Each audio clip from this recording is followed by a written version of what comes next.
What form does our basic semiotic building blocks take to visually communicate meaning? Whether you are a designer or illustrator, what you produce has purpose. Whatever aesthetic decisions you take or visual language you select, the target audience are always looking for meaning. In the following 4 episodes, we will explore how your audience interprets what they see across 3 perceptual states of immediate, dynamic and final effects. Welcome to the first Semiosis 101 Omnibus edition from Season 3. If you've watched the weekly Semiosis 101 episodes before, then you already know I am Dave Wood, and I explained Charles Sanders Peirce's semiotic theory of semiosis, sign action, in designer-centric terms. In this omnibus, I collect the first 4 episodes of Semiosis 101 Season 3 into a single edition. These 4 episodes can be watched back to back in this edition on the subject of encoding semiotic meaning like you mean it. Season 3's overall semiotic theme is semiotic encoding, with a focus on how audiences make interpretations.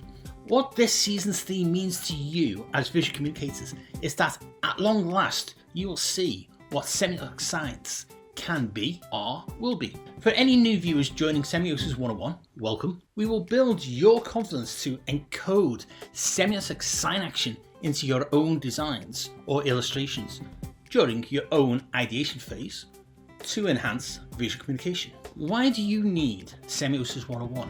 Peirce's writing and terminology is very obtuse.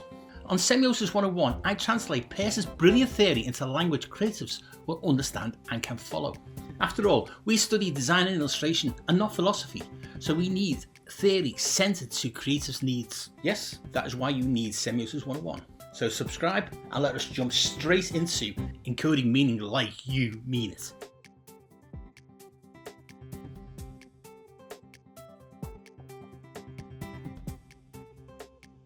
In Season 2, we spent a lot of video hours framing semiotics around what the target audience will recognise. Charles Sanders Peirce does state that nothing is a semiotic sign until it is interpreted as a sign. So let's quickly unpack that key statement. It is crucial to changing your framing and understanding of what semiotics is. Nothing, a sign, interpreted. Firstly, a semiotic sign is not signage, but signage does use semiotics. I spent the first episode of Season 2 addressing this, so I'll not repeat myself. If this video is still confusing you, pause this episode and rewatch Season 2 Episode 2.1, why semiotic signs are not signage, but signage uses semiotics. So let us instead focus on nothing, sign, interpreted. Our key word here is perception, the perception of meaning bearing. Whether you like it or not, whether you realise it or not, and whether you accept it or not, humans can read meaning into anything. We seem to be hardwired this way. An evolutional survival trait possibly? My working hypothesis at play here? That meant we visually scanned for patterns and shapes to give us the edge on hunting or fleeing from animals in our distant hunter-gatherer past. We perceive these shapes and patterns as possible meaning-bearing clues, which will provide us valuable information so that we can make decisions and take actions. This is good news for us in the creative industries and for learning to apply Peirce's semiosis, as what we do in visual communication design in our designs and illustrations is easier by bringing the audience closer to your ideation phase. So let us look at the 3 unpacked words again with this understanding now in place. Nothing, sign, interpreted. As designers and illustrators, we do create something. So when Peirce says nothing, he is meaning that there is a shift in a perceptual state between nothing and something. There's always a moment before you recognise something and the moment after you recognise something. Peirce uses the term firstness to describe this perception state of recognising something for something. Before recognition, you ignore what is there of having no meaning value to you. Once recognised, whatever the something is has now a meaning value to you. You have perceived it as a meaning-bearing visual entity. Stephen Skaggs in his 5 Signs book calls this advisent. Get it? But it is in plain sight. In this general example I have just used, the emphasis that the meaning-bearing visual entity was already there, in plain sight. but until recognition, it remains unperceived. Now, this could be a design or illustration or visual elements within both. More on this throughout Season 3. By not being perceived, it's not the same as not having the capacity to bear meaning to someone. If Season 2 focused on how creatives can semiotically hack their approaches to attract the attention of their target audience, then we will now focus on the semiotic encoding of meaning. The emphasis here is on encoding and not making semiotic signs. My gift to the creatively confused. Forget about doing semiotics and instead think about semiotically aligning what you already creatively are doing to your audience. Honestly, you will thank me for this change in your attitude to semiotics. I guarantee that in small, uncontrolled ways, you are already working semiotically. What I mean by this is that at the fundamental technical level of what we design or illustrate, every mark, line, colour, shape, etc. we use has the potential charge of meaning bearing. In Peircean terms, this happens in the phenomenologically perceptual state of firstness at the iconic representation level. All it takes is for one of those small iconic visual entities or combination of them to be perceived as resembling something familiar to the target audience for the audience to interpret the something as something they know or have experienced. This perception is obviously at the subconscious level, but we will now examine the three Peircean phases of interpretation. If Season 2 was focused on who interprets, then we now turn to how interpretation is formed. This has an important bearing on how you, creatives, understand how to semiotically encode in order to fully enhance how you visually communicate. As a designer-centric analog term, I have superimposed the more creatively accessible term interpretation over Peirce's obtuse philosophical term interpretant. Do you remember we have discussed the pragmatic semiotic termination flow to explain how semiosis works? Semiosis, or sign action power, is predicated on the concept to be communicated, how that is represented, and how it affords its interpretation. If successfully facilitated, then the interpreter will successfully interpret the concept. Peirce's terms for each of these three stages are object, representament, interpretant. Semiosis 101's designer-centric translation is concept, representation, interpretation. Which do you creators prefer? Yup. This is why Semiosis 101 exists. As I said at the start of this episode, Peirce's language is obtuse. Obtuse in the sense that when heard, it is indistinctly felt as anything meaningful. Peirce's words are carefully chosen and created as they describe exactly what Peirce intends them to mean. Unfortunately, these words are certainly not designer-centric, so that is why you need Semiosis 101, okay? Let's get the difficulty out of the way and we can then continue to semiosis the designer-centric way. We will be returning to Peirce's terms this season, so we will first translate and explore the interpretant. I've used the analog term interpretation for interpretant and discussed the role of the target audience as interpreters, but do not confuse the interpretation interpretant for the interpreter. In Semiosis' sign action, the interpretant is the effect the semiotic sign produces on the interpreter. In the case of design or illustration, the visual entity that is meaning-bearing, if perceived, if interpreted, will construct the intended meaning in the mind of the interpreter.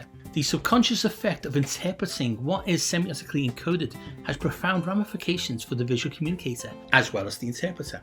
It means that the target audience can be greatly benefited from the creative's aesthetic choices if those meaning-bearing choices can be semiotically strengthened to become communicatively richer. We can semiotically strengthen the semiotic representations we encode by understanding the three phases in which semiotic interpretation happens. Peirce defines these three phases which affect semiotic interpretation as immediate, dynamic, and final. So what are they? We covered 4 conditions that a semiotic sign had to encompass in Season 2, Episode 2.18.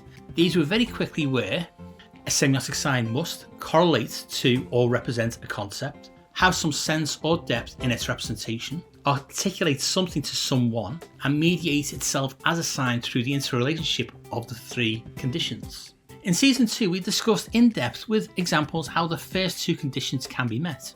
In Season 3, we will now discuss the 3rd condition in the context of interpretation in order to semiotically encode meaning. To frame this, we re-enter Peirce's phenomenological states of firstness, secondness, thirdness. For any newbies just joining this discussion, it might be good to watch Season 2 episodes 2.8, 212, 215, 216 after this episode to get a grounding for next week. Why? Well, these three states tie into how interpretation is semiotically made and therefore how to semiotically encode. To end this first Season 3 episode, I will frame the three discussion points over the next three episodes. The immediate stage of the effect of a semiotic sign on interpretation has to be perceived as meaning-bearing and therefore interpretable. That looks familiar. Firstness. Then, at the dynamic stage, once perceived, the interpretation is mediated by the representation, the sign, as a visual entity. This means something. Secondness. Finally, at the final stage of interpretation, interpretation is formed based on the way that everybody would react to the meaning-bearing visual entity. It is here that any semiotic encoding needs to be successful in communicating the intended concept's meaning, message, idea, etc. Thirdness. Next week, we will explore the immediate stage.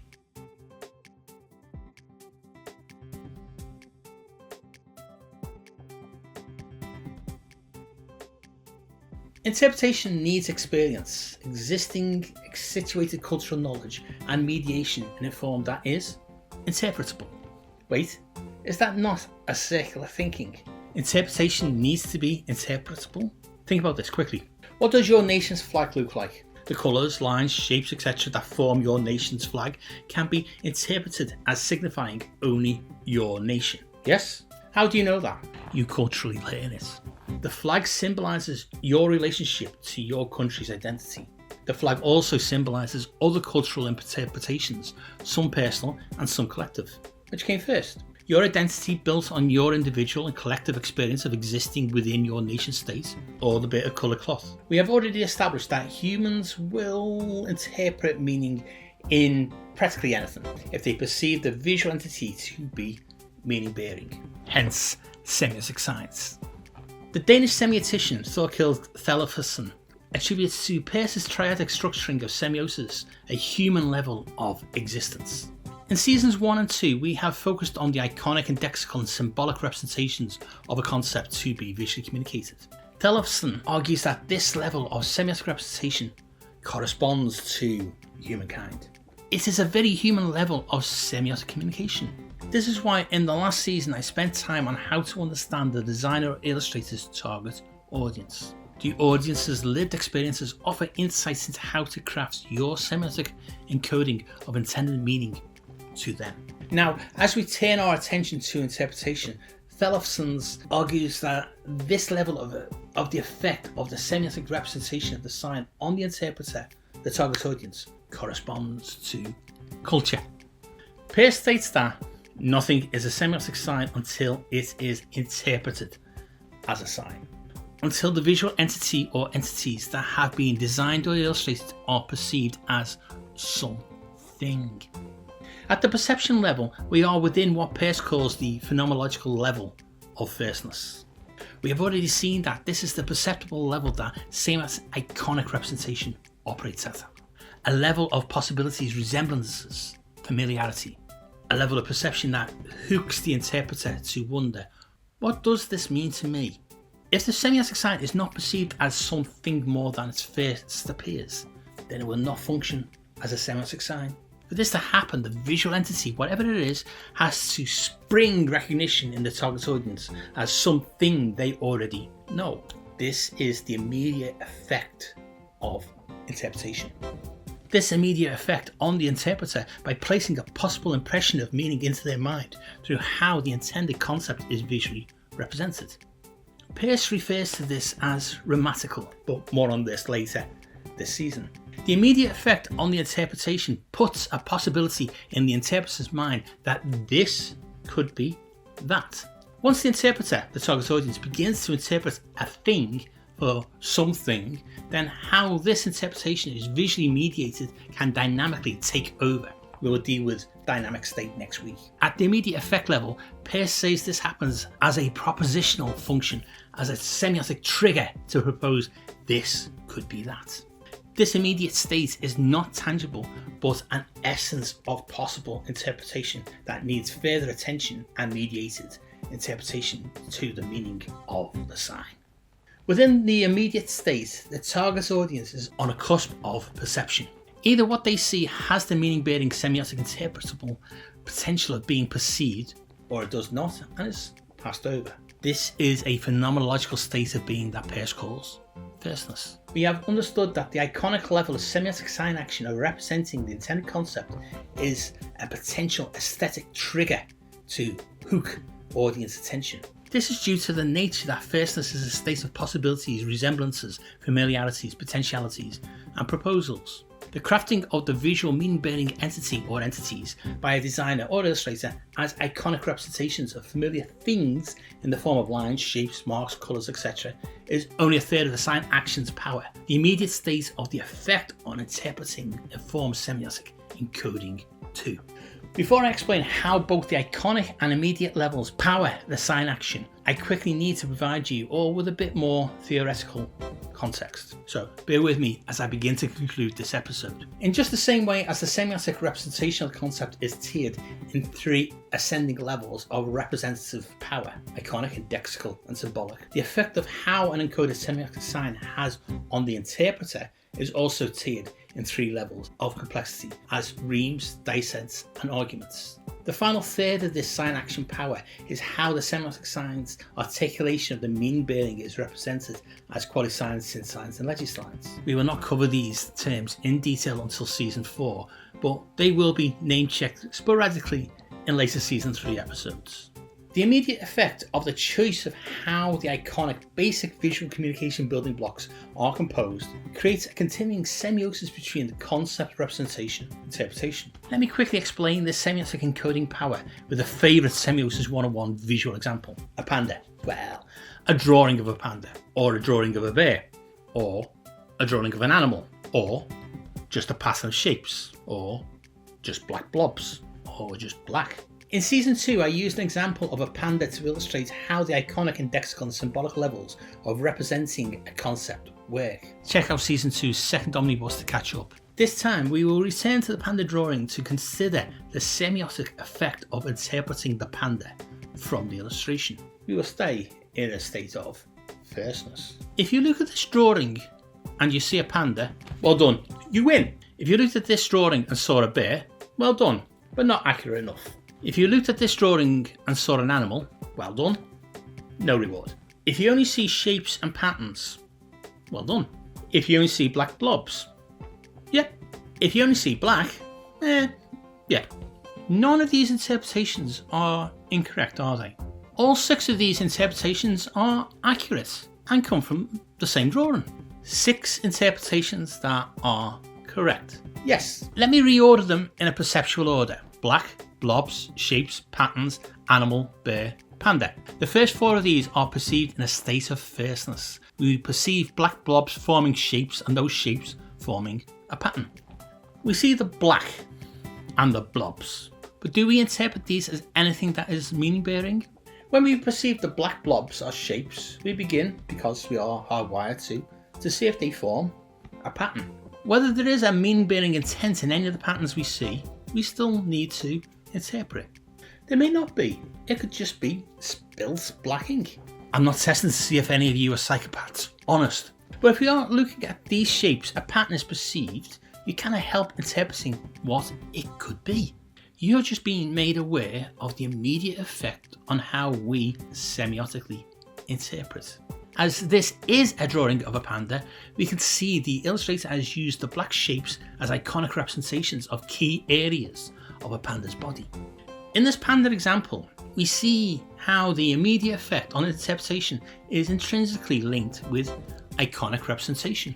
The patterns are iconic visual communication building blocks which hook attention to trigger interpretation. How far along the intended semiotic sign action path towards the concept of panda the interpreter can proceed is dictated by the interpreter's lived experience and learned cultural references. If the interpreter has never culturally seen a panda in their lived experience, they will never interpret that. At this stage, the interpreter has only got as far as perceiving a pattern.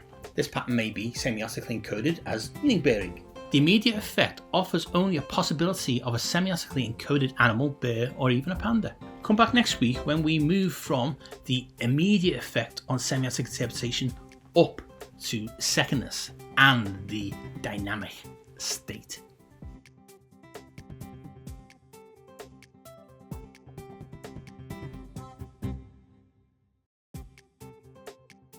Peirce calls this next state after the immediate state of the effect of the semiotic sign on the interpretation, the dynamic state. This is when interpretation moves from perceived meaning-bearing possibilities of a shape to its pattern, causing a mediated effect on the interpreter in some way affording an interpretation.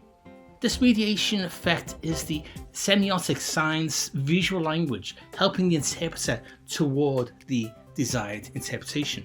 Let's return to our panda illustration example from last week's episode. The drawing of a panda is not a panda. A panda is an animal which eats bamboo, looks cute, and is endangered in the wild. This is a drawing comprising of iconic lines and shapes, black blobs and black marks that form a pattern. Last week we explored that the immediate effect on interpretation only took an interpreter so far.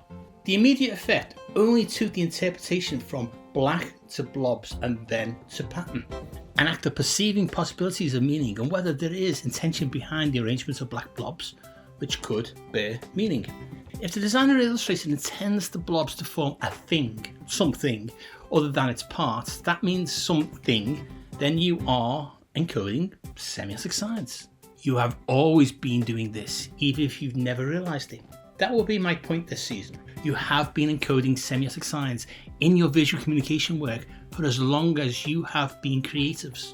Semiosis 101 just now names it and demonstrates how to control and apply the semiotic sign action to enhance your visual communication skills. So far, with the panda drawing, we've only interpreted a pattern. Subconsciously, we are trying to perceive whether this pattern of black blobs and marks are something. Remember, the blobs could be random, like an ink blot. What could this pattern be? It is not geometric, so it's not just a pattern. It forms the shape of something. At this point, which has moved the interpreter from the phenomenological state of firstness, a state of perceived possibilities, to now a state of secondness. The perception level, where in semiotically representing a concept, the visual language moves from iconic representation to indexical representation, from possibilities to existent things. In interpreting the representation form the semiotic sign takes, the interpreter is now aware that there is something interpretable. There is meaning to be understood. In our example, if you have knowledge of animals, then you can dynamically interpret meaning. By looking at the drawing and see that the pattern of arranged blobs and lines in black are not random but form something, then that small interpreted step is a mediated event. The semiotic signs nested together in a pattern mediate a perception event. Before you were aware of an animal, it was a pattern, and before being aware of a pattern, there was just random blobs. In milliseconds, an interpreter's perception of and interpretation of what they are looking at has moved from no sign action to semiotic sign action. The sign action, once perceptually activated, moves the interpreter from an immediate state to a dynamic state of semiotically interpreting meaning. What essentially iconic lines and shapes now mediate the interpreter there in the direction of the desired intended meaning concept. Peirce describes this dynamic state, his dynamic interpretant, as the interpreter's perceivable reaction to the encoded semiotic sign, based on what they individually feel and do when presented with the sign. The interpreter's reactions to understand the visual clues through their internal lenses of cultural knowledge and their individual lived experiences. This is why the Danish semiotician Thorkild Tellefsen describes these states as corresponding to culture. He argues that understanding cannot disregard culture, as that is where we mediate our understanding of the world. We scan for our own culturally acquired knowledge to seek a proposition of what the meaning could be. Let's return to the panda. Bear with me. In this demonstration, we have not yet understood this drawing to be a panda. we are still at the moment of pattern interpretation. Remember? In this example I am taking my time explaining what for most interpreters has been a millisecond. About 99.99999% of you immediately saw the panda. But bear with me, yes, pun intended. The pattern of iconic shapes have formed a familiar pattern in your mind. You can interpret what looks like a head, a body, and legs. The dynamic state that the mediation of these elements now presents the interpreter is one of proposing an animal shape. Is it a bird?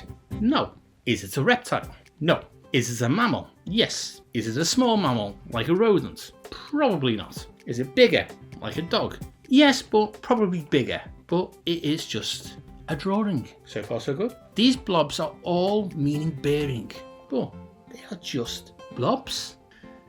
The mediated form that the individual simple iconic representations take, which are arranged in a particular pattern, are meaning bearing. Each individual semiotic sign individually offers the viewer the opportunity to interpret a body part. Collectively, the signs, when formed into a pattern, now can indicate form, bulk, weight, and even size. But they are only black blobs and lines. They are also clever, semiotically encoded signs. Blobs or semiotic signs. Can they be both? Sure. Remember, its power is in the hands of two people, the creative and the interpreter. Is it a blob or an elegantly crafted meaning-bearing visual element? The creative is responsible for the intent behind the mark. Is it an ear, a leg, an eye, or a blob? The target audience will interpret which one. How does the creative, you, ensure the dynamic effect? Whatever we as creatives design or illustrate is mediation. We bring into being visuals that have meaning. We also bring these visuals into being with meanings that we do not intend if we are not careful.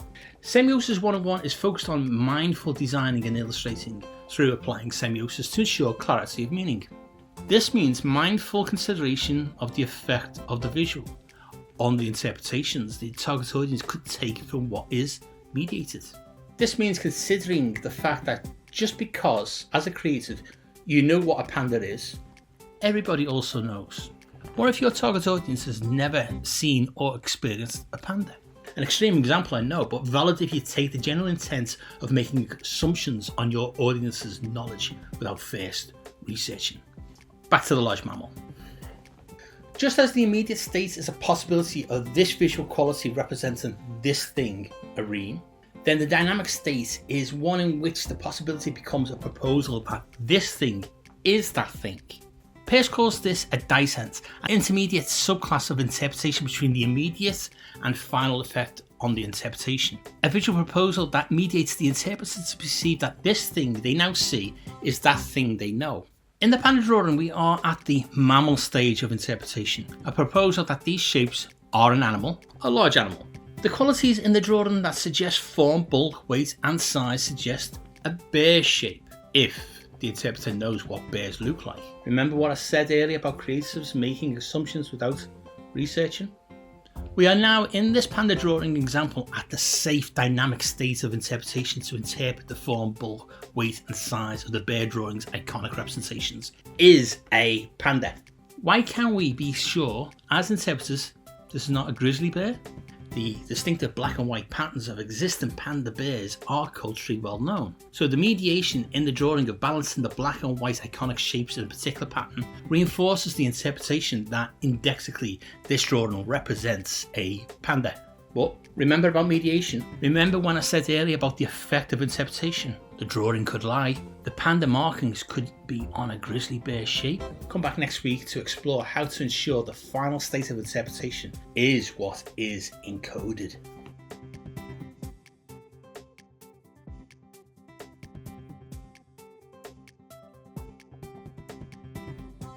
Over the last 3 weeks, we have been exploring the effect of a semiotic sign on its interpretation.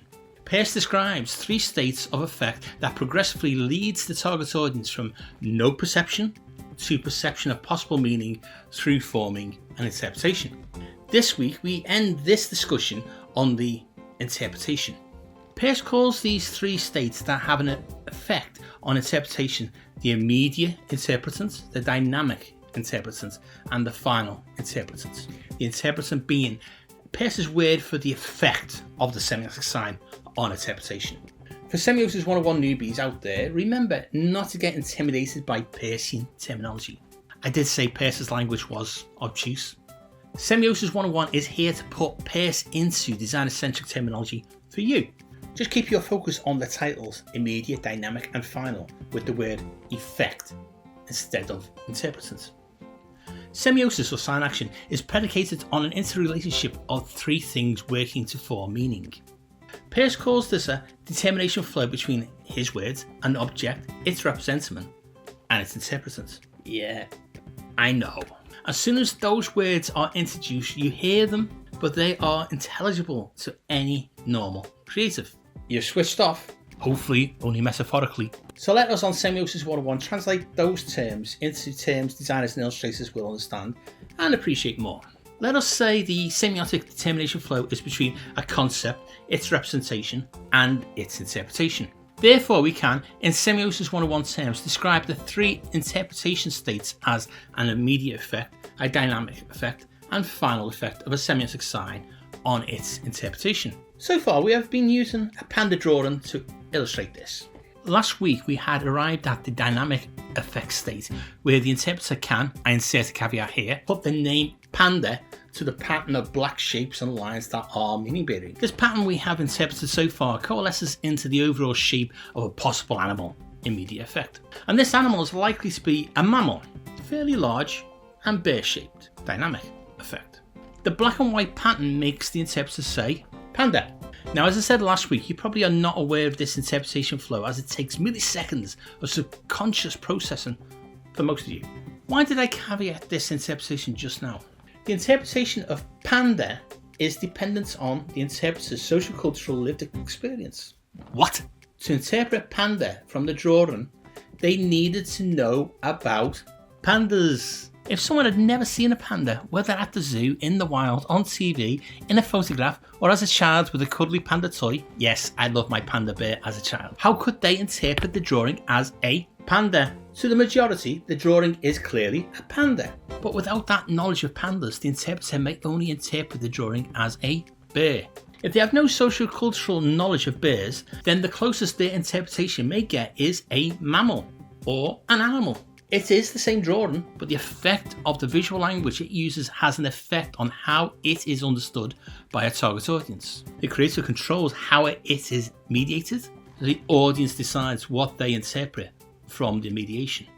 The drawing is a mediation between the concept to be communicated, a panda, and how the creative decides to represent that concept of a panda through the visual language they choose.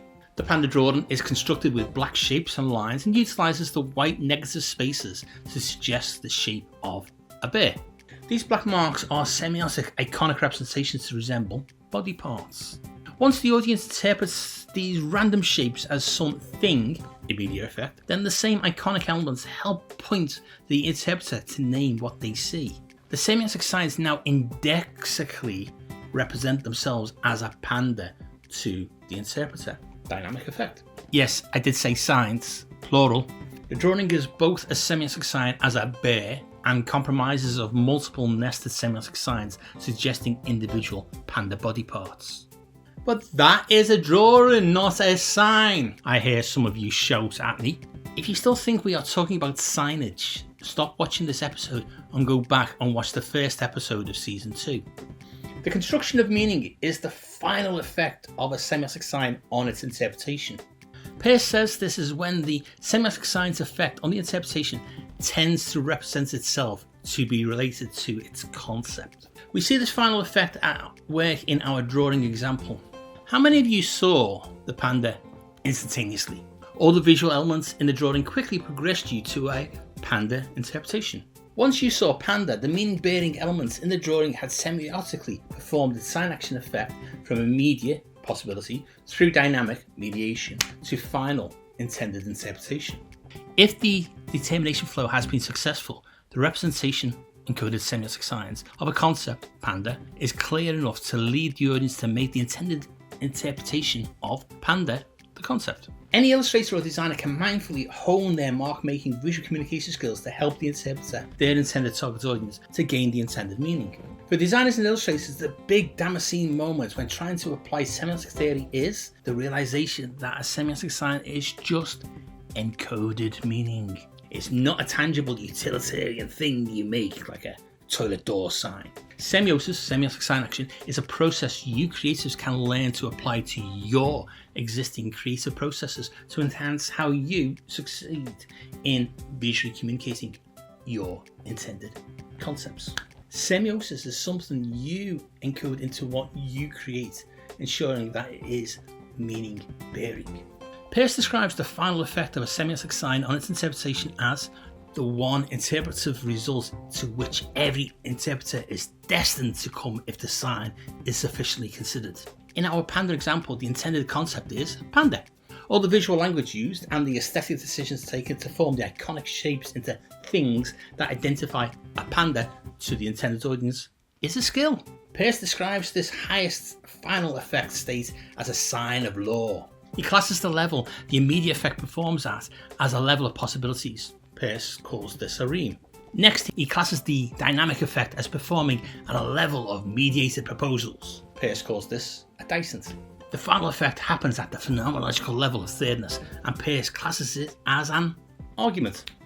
What Peirce means in creative terms by calling this level of the final effect an argument is that a creative carefully selects visual language to avoid misinterpretation. Or, to put it another way, creatives semiotically encode for successful interpretation by the intended target audience. I will leave you on another animal depiction. Is this 12th century tar chrome temple carving in Cambodia a stegosaurus? I will wait. It looks like it is. The carver has carved a pentagonal spinal plate to what we know as a stegosaurus. But how did the carver know what a stegosaurus looked like? To our 21st century eyes, the shape we see in relief certainly suggests to us as a final effect a stegosaurus, but it is a badly visualized water buffalo or Asian rhino surrounded by leaf motifs.